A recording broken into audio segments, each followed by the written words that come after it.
Press the bell icon on YouTube and don't miss another update.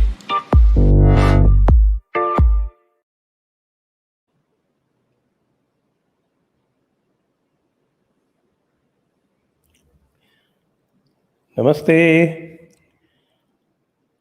I welcome you to this episode of our famous blunder boy of all times, Shri Jawaharlal Nehru, our first Prime Minister. Unfortunately, we would have had a totally different trajectory if we had had somebody else, someone like Sardar Vallabhbhai Patel. Even someone like Kripalani would have done better. But then we were foisted upon,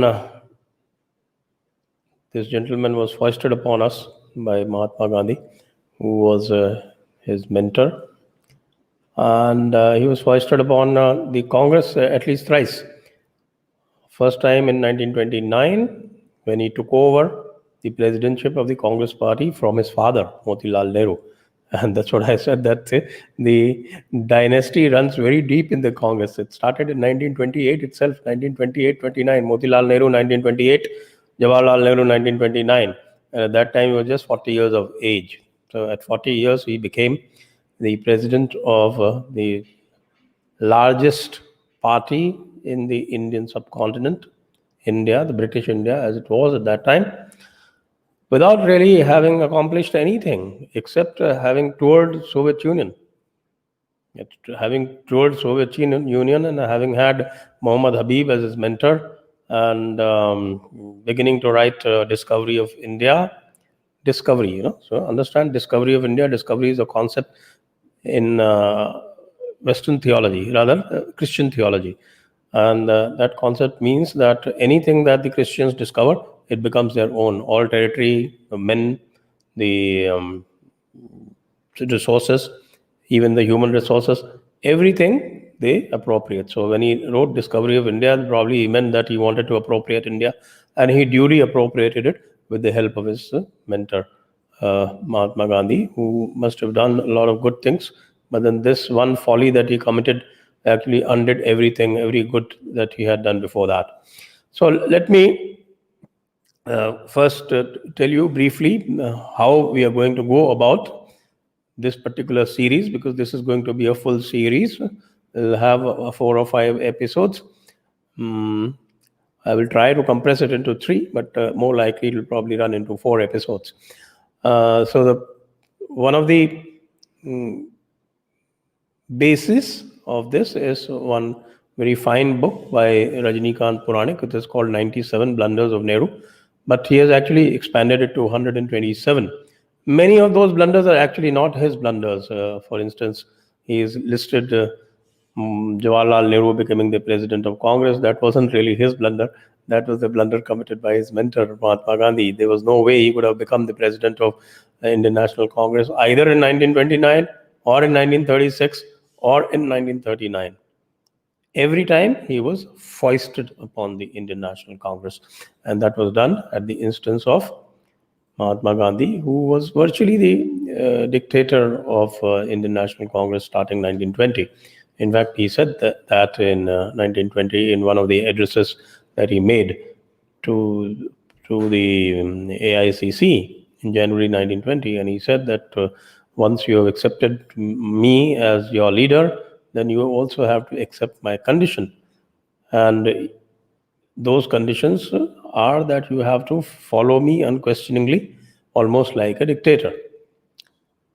And well, the poor Congresses had no choice at that time, because all these stalwarts had gone away. Lokmanya Tilak had just died. Bipin Chandra Pal was no more.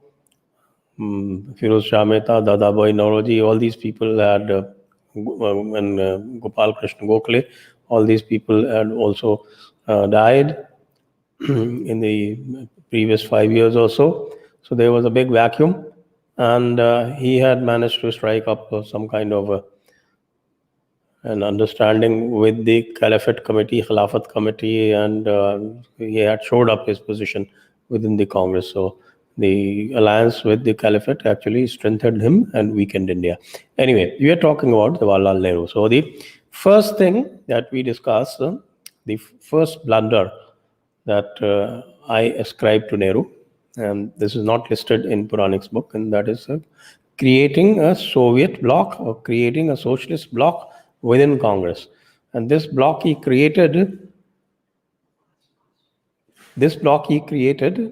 in about 1926, 1927, after his trip had been sponsored by the communists to the Soviet Union. They found him a man of great promise very early on, and then they financed his trip to the Soviet Union. After coming from Soviet Union, he was all gaga about the Soviet way and about the communist methodology, without really having understood the kind of oppression that they were carrying on. So he created an informal Soviet bloc,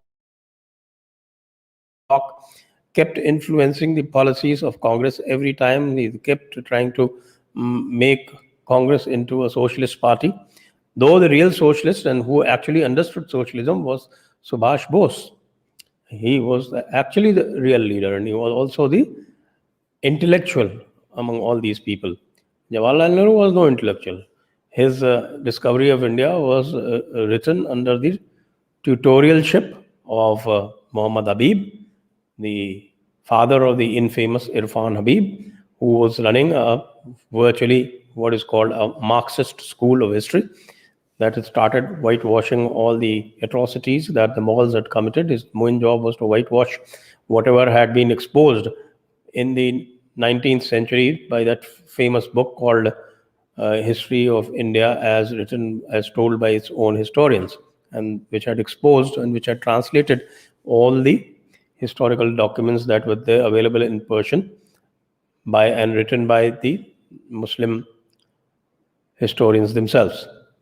And they were such gory accounts of rape, plunder, loot, oppression, genocide, that it had created rightly a revulsion against the Mughal empire, Mughal history, Mughal ways. Also created an understanding of the Ummat ways of life. People had come to know what people like Shah Waliullah and Sayyid Ahmad Khan had done. But then all that was negative by Muhammad Habib. And in his association, if you see Discovery of India is a very faithful reproduction of Marxist history. So that is his first blunder that he committed, and that actually affected the history writing in India for the next 70, 80 years. It is only in the last 10 years or so that we have been able to start applying correctives. Otherwise, this blunder of his distorted Indian history writing for 70, 80 years. So that is blunder number one, running the Soviet bloc in Congress. Then the next one that I'm going to discuss is messing up relations with League after the 1936 elections. The 1936 elections were held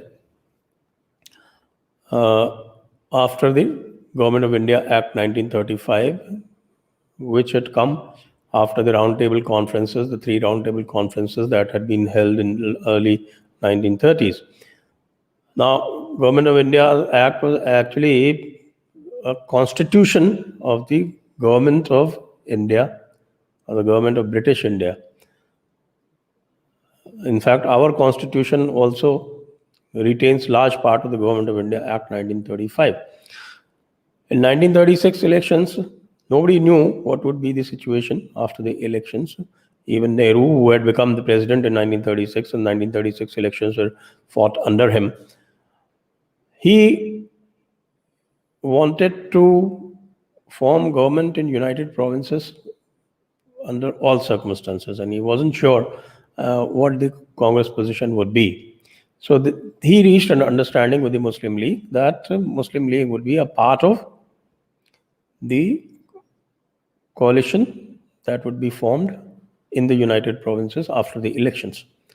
What happened was that in the United Provinces, of course, I'll remind you that the elections were fought according to a quota system in which the Muslim seats were separate.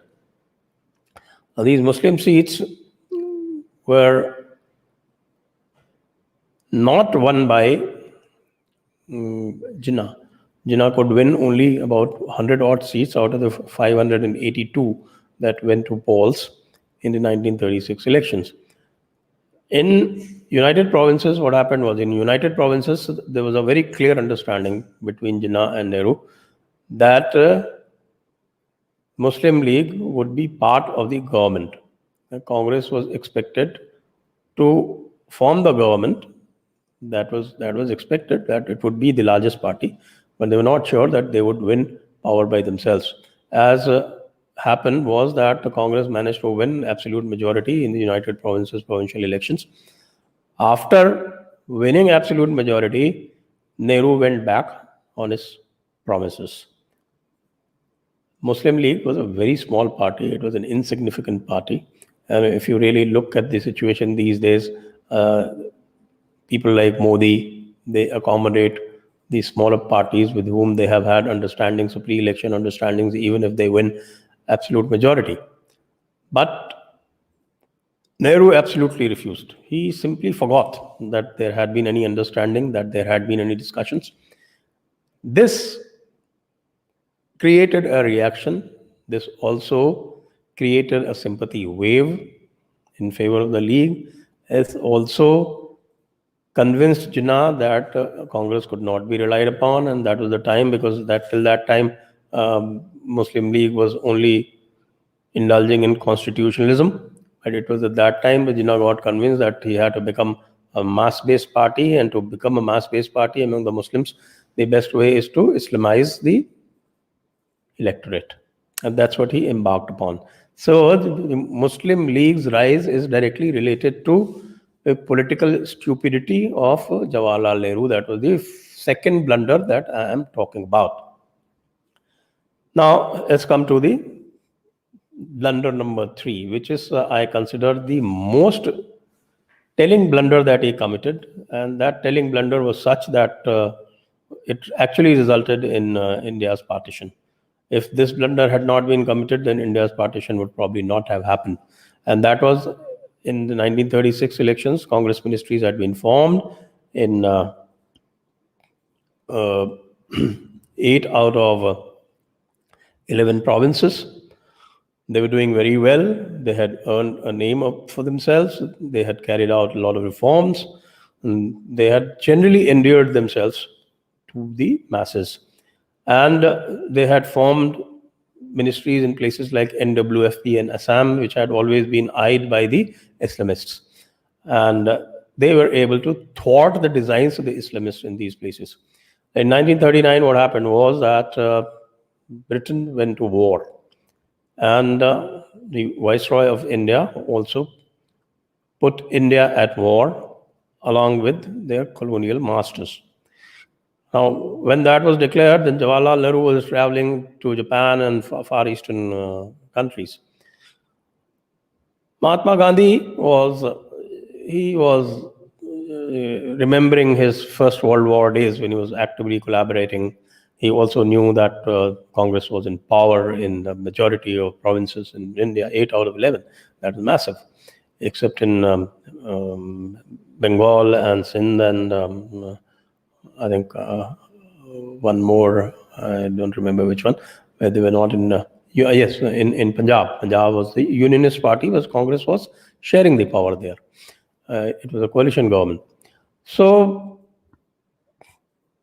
it was the return of Jawaharlal Nehru which spelled trouble for everybody. He kicked up a storm also because in 1939, in April 1939, Subhash Bose, who was the president, who got elected president in 1938, and in 1939 he contested elections again against the wishes of Mahatma Gandhi and defeated his choice of Pattabhi Sitaramaiah. So Mahatma Gandhi, he pulled his weight in the AICC and would not allow Subhash Bose to form his executive committee. After failing for 3-4 months to form his own executive, and active resistance and active opposition by Mahatma Gandhi, Subhash Bose resigned from the Congress.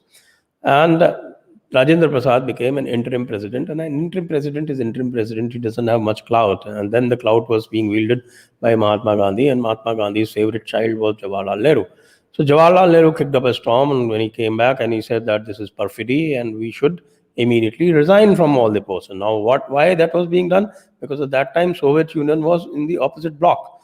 And all through his life, Jawaharlal Nehru was simply carrying out orders from Soviet Union. And this time Soviet Union wanted that India should withdraw. Indian government, so Congress government should withdraw from the provinces. And Nehru forced Mahatma Gandhi's hand, and a very reluctant Sardar Patel was totally against it. Sardar Patel did not want that they should give up the hard-earned power, because with power there are a lot of things that come, and you can oblige, and especially in a time like war, you also have to attend to the miseries of the people, that people are going to suffer in a war. But even that did not convince Jawaharlal Nehru, and Jawaharlal Nehru activated a Soviet bloc within the Congress, and of course Mahatma Gandhi was very easy to convince for him. And lo and behold, the Congress ministries resigned. And the direct result of the Congress ministry resigning was not only they resigned, they also said that they would not cooperate in the war effort with the British.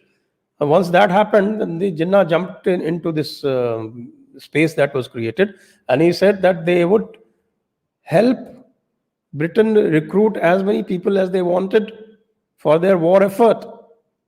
And as a result of all the recruitment started in the places where Muslim League held their influence, and all the recruitment started in the Muslim areas of Punjab and NWFP. It was at that time that Savarkar got alarmed, and he said that in Hindus also must join the army. If that had not happened in 1946, after the demobilization, the effective strength of Muslims in the British army was 34%. If Savarkar had not jumped in and countered this stupid move by Jawaharlal Nehru and the Indian National Congress in 1939, then you can imagine what would have been the condition of the Indian army. The British Indian army in 1946 would have been 50-50. Whatever little we could salvage of Pakistan, of Punjab and Bengal, also we could not have salvaged. Even this 50% of Punjab and 50% of Bengal that we got in 1947 was because of Savarkar, because of Hindu Mahasabha. Also because in 1946 they carried out large-scale demonstrations and large-scale movements in these areas to force the hands of the British to partition these provinces after it was virtually certain, after Congress had completely given up and accepted partition mentally. So this is the result of that blunder of 1939. NWFP, which was firmly in Congress, and it went to League because Congress ministries resigned, and then the governor there, they played its part and created a Muslim League-led government. Similarly in Assam, a very, very good government under Bordolai was working. And after the resignation, that famous Islamist Sadullah, he became the chief there, and he allowed the unlimited, unfettered migrations of Muslims into Bengal, because the long-term Islamist agenda was to have the entire Assam and entire northeast within Pakistan whenever partition happened. And that was facilitated by this stupid move of Jawaharlal Nehru. So this, I consider, was the seed of the partition. The resignation of Congress ministries in 1939 is one of the most fatuous things ever to have been done. And it was done at the instance of Jawaharlal Nehru. Even Mahatma Gandhi was not willing, and most of the Congress was not willing. Rajendra Prasad as interim president was not willing. But then, favorite child. So ultimately, if the child insists, then the parent gives in, especially a weak parent. Rather of a parent who has a weakness for a child. Mahatma Gandhi had a weakness for him. And this weakness of Mahatma Gandhi for his favorite child, Jawaharlal Nehru, led India to partition. Okay. So that was number 1939. League, of course, was delighted. They celebrated as a Deliverance Day, and Jinnah became thick with the British, and it was there between 1939 and 1942 that the plans for Pakistan got firmed up. with the British. And how can you be so stupid to leave the entire space for your rivals? That is the stupidity that they committed at that time. Next, the 1942, the Quit India movement of 1942. And the 1942 Quit India movement is a hallowed event in our history books. It is said that we said Karo ya Maro, or whatever we did, the Mahatma Gandhi did. And how it happened? It happened because after the Cripps Commission, Stafford Cripps Commission came in 1942, it came basically to appease the Indian sentiments and to secure their help in the war effort. And two of the most contentious, or rather the most contentious proposal in the Stafford Cripps proposals was that the provinces would have the power to secede. That was something that was actually not objected to by the Congress. And what happened was that in the CWC meeting in April or May, in the CWC meeting, a proposal was mooted by Pattabhi Sitaramaiah at the instance of Gandhi, supported by Nehru. The president at that time was Abul Kalam Azad, who was also more or less a puppet. The proposal was put forward in the CWC meeting that Congress has no objection to this particular clause of provinces seceding, and the provinces will have full right to secede if they want it. Now, when this came out into the open, then Hindu Mahasabha, Savarkar, and all the other informed opinion, the press, and everybody, they got after the Congress. And how can you let people secede?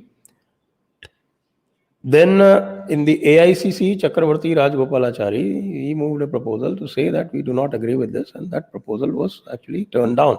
It was countered, and even after that, Jawaharlal Nehru gave an interview in which said that the AICC proposal has no effect on the CWC proposal. That means he actually supported secession of the provinces from the Union. And when the criticism mounted, became so big, then ultimately some kind of a face saver was thought out, and that Karo ya Maro, the Quit India movement, was actually that face saver.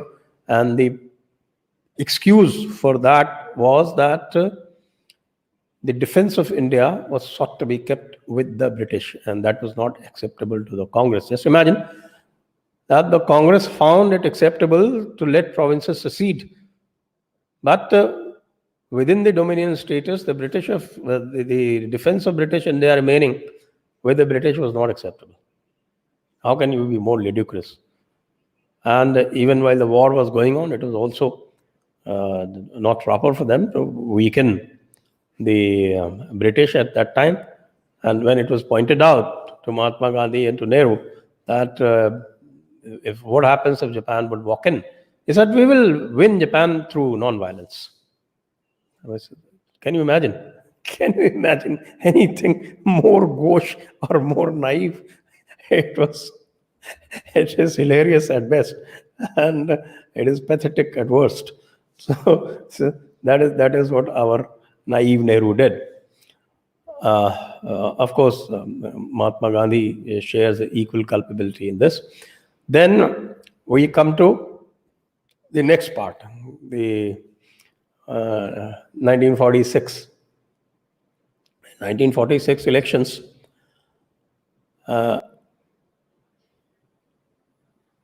Indian National Congress ran under Abul Kalam Azad. Muslim League ran as a purely Muslim party. But the other leaders, Mahatma Gandhi, Nehru, all these people, they could not bear to bring the Hindu name to Indian National Congress. Whereas it was becoming very clear by that time. In fact, Dr. Ambedkar had already written by that time, Pakistan or the partition of India had already been written by that time, and he had demanded full population exchange, because he envisaged that the situation of the army being what it is, it would not be possible to retain control over large parts of Western India. And that situation, he thought it would be best that you allow the population to be fully exchanged. and then keep the rest of India, at least that would be tenable, because he suspected that the Muslim element in any Indian army, because of the Muslim League influence and the Muslim League interference, would not fight if any other Muslim country invaded, notably Afghanistan. That was also the declared stand of Muslim League, that for Muslims to fight against any Muslim nation, any other Muslim nation of the Ummah, it would require the approval of the Muslim League. That was their stated position. So that being the case, Dr. Ambedkar had put forward his views, but Indian National Congress refused to become a Hindu party. And in that confusion, even after they won the election, they went to the cabinet mission without any clear plan. And the cabinet mission ultimately put forward the proposal for a loose federation, and somehow Abul Kalam Azad managed to convince Jinnah and to manage to convince others to go along with that proposal, and that proposal was generally accepted. Then what happened was that in May or June, I don't remember exactly, June 1946, May or June 1946, Mahatma Gandhi got Nehru elected as the president, even though he had not a single vote in the collegium. There was a collegium of about 15 or 16 people, and out of them, 12 votes were for Sardar Patel, 2 for Kripalani, and Abul Kalam Azad wanted to re-elect himself. So ultimately, nobody from the PCC actually even nominated Nehru. His nomination and secondment was both done by CWC members. And that got done by Mahatma Gandhi, who also persuaded Vallabhbhai Patel to withdraw. And so Nehru was foisted upon the Congress once again for the third time as the president of the Indian National Congress. And it was very clear at that time that whoever became the president of the Indian National Congress at that time would become the interim prime minister. And so he became the interim prime minister. But before becoming that, what he did was in July 10, he shot his mouth off, as he was prone to. You would see when we come to part 2, part 3, and part 4, then you would see that his shooting his mouth off was a frequent trouble with him, and that also cost India dearly, many a times. Then on July 10, in response to a question he was also very fond of press conferences, where he would shoot his mouth off without considering the ramifications of what he was going to say. He said that somebody asked him, what will happen in the Constituent Assembly? Then he said very pompously, he was always very pompous, well, that's a majority will has to prevail in the Constituent Assembly. There is no veto, nobody has a veto. Now, that was the excuse that Jinnah was wanting. So the second time he gave an opportunity to Jinnah after he had given him an opportunity first in 1936. Next opportunity he gave him in 1939, and this is the third time that he gave him an opportunity. So third time he gave him an opportunity which he seized upon. So every time you cannot find a person, a more naive person, a more stupid person, I would say a more clueless person. And he said that, and Jinnah seized upon that, and then he said that, okay, we will not participate in the Constituent Assembly, announced the Direct Action Day. Now, the Direct Action Day was completely underestimated by the Congress, and after the Direct Action Day happened, the Congress led by Nehru lost its nerve. They could not convince Mahatma Gandhi to issue a call for resistance. Nehru himself could not issue a call for resistance. He could not rally his people up. He simply gave up. And when the reaction started to Direct Action Day and Noakhali, which happened a little later, 2 months later, and when reaction started in Bihar, then Nehru goes to town and he says that I am going to bombard these places where these riots are taking place. I am going to use air power to bombard these places. It had happened near that particular area is actually Badh in Patna district today. So that's where he threatened use of air power and bombardment against the rioters. And whereas when Noah Khali was happening, then he was merely pleading constitutional remedies before the viceroy. He did not have the courage to go to Noah Khali. He did not have the courage to marshal his people. He could easily have done when Tripura was not very far from there. If he wanted, he could have mustered up people and mustered up a lot of resistance.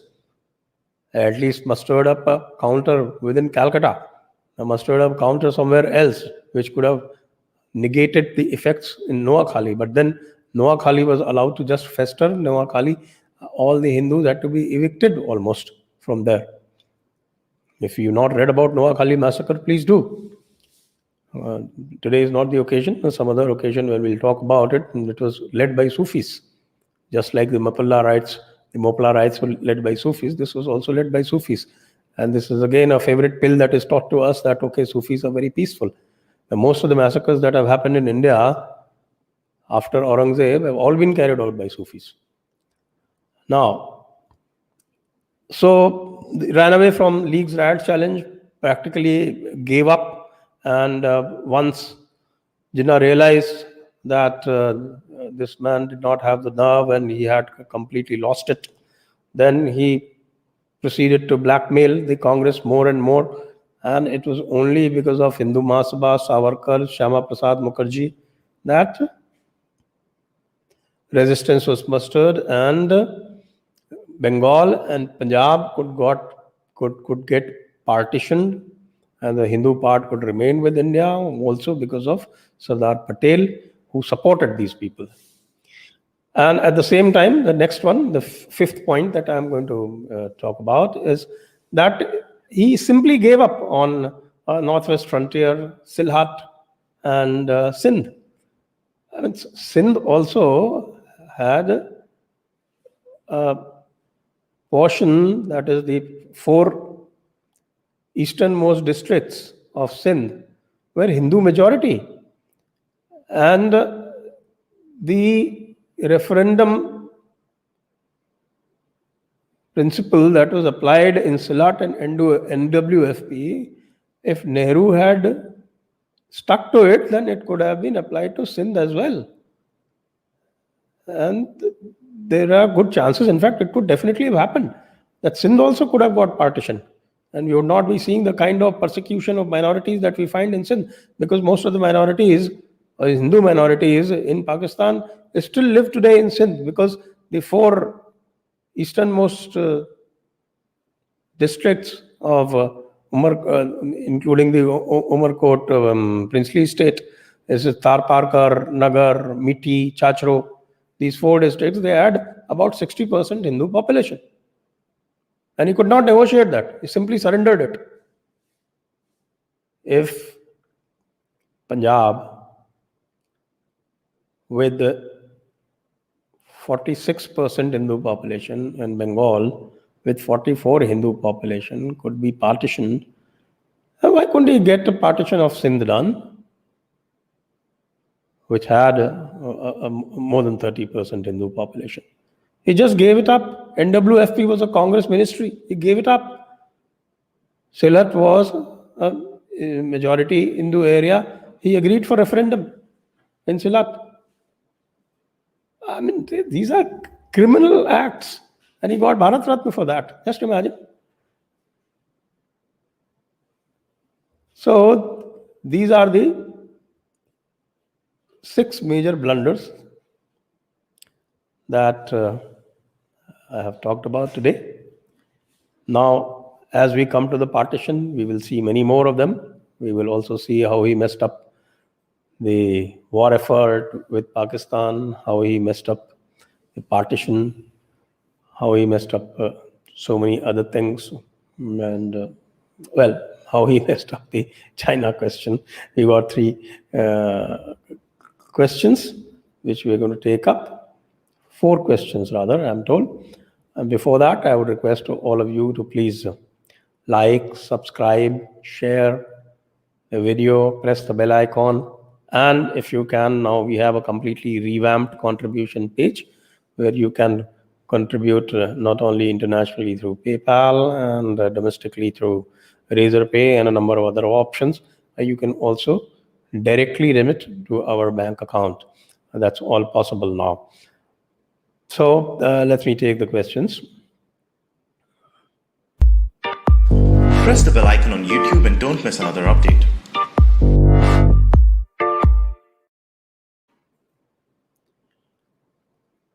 Okay.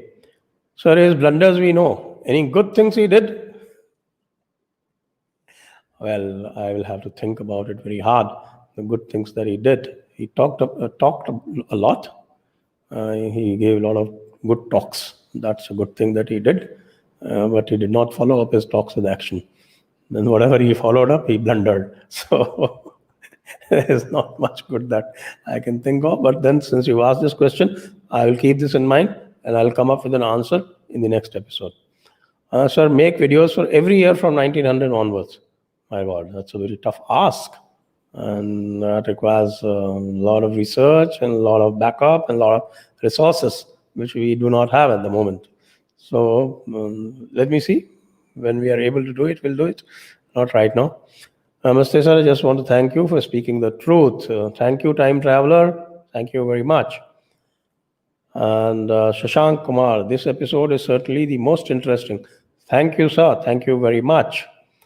And okay, yes, Lata Dasharath ji, Latya Dasharath. Thank you for your contribution. Verse 71, atrocities by Pak, karma of Noah Khali riots. 1 atrocities. Well, Pakistan simply repeated what they had done in Noakhali on a much more grander scale. So that is whose karma, I don't know.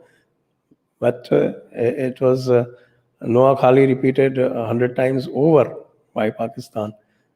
Most of the people who got killed were targeted killing of Hindus, actually.